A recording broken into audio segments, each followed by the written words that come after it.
राज्यामध्ये आज इकडं म्हणजे मराठवाडा आणि विदर्भामध्ये आजच्या दिवसात पाऊस आहे आणि त्याच्यानंतर उद्याच्याला मात्र पूर्व विदर्भ, पश्चिम विदर्भ आणि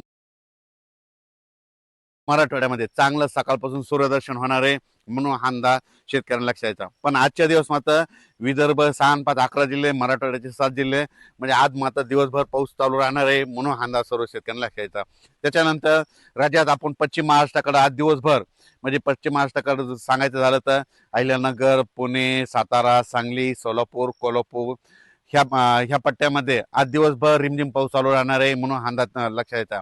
उद्याच्या दिवस तिकडे थोडाफार पाऊस राहील, पण उद्या दुपारनंतर देखील पश्चिम महाराष्ट्राकडे चांगलं सूर्यदर्शन होणार आहे म्हणून हा अंदाज लक्षात येता.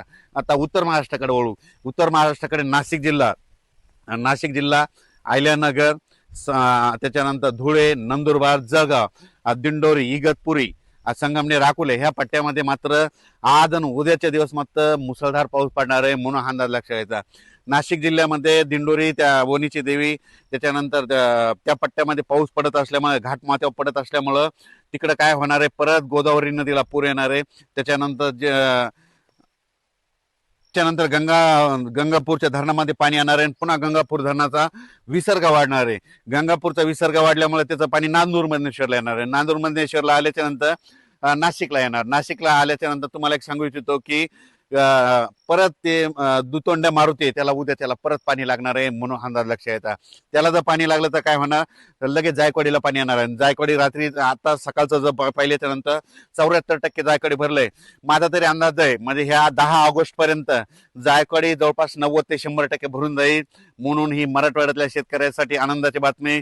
संभाजीनगर, जालना जिल्हा, परभणी जिल्हा, नांदेड जिल्हा, हिंगोली जिल्हा सर्व शेतकऱ्याच्या आनंदाची बातमी. जे जायकवाडी धरण जे आहे ते म्हणत होते भरणार नाही, फक्त मी एका म्हणत होतो की भरणार आहे म्हणून त्या जिल्ह्यासाठी सर्वप्रथम आनंदाची बातमी. हे जायकवाडी धरण भरल्याच्या नंतर त्याच्या खाली खूप बंधारे आहे, जवळपास बॅरेज आहे. तर त्या शेतकऱ्याला सांगू इच्छितो 15 ऑगस्टच्या नंतर काय होणार आहे, 15 ऑगस्ट आणि सप्टेंबर ऑक्टोबर मध्ये पुन्हा काय होणार आहे, कॅचमेंट एरियामध्ये जायकवाडी म्हणजे गोदावरीकडे तिकडं नाशिककडे पाऊस पडणार आहे. त्याच्यामुळे पुन्हा जायकवाडीचं पाणी सुटणार आहे आणि हे सगळे बंधारे भरून जाणार आहेत म्हणून त्यांच्यासाठी देखील आनंदाची बातमी.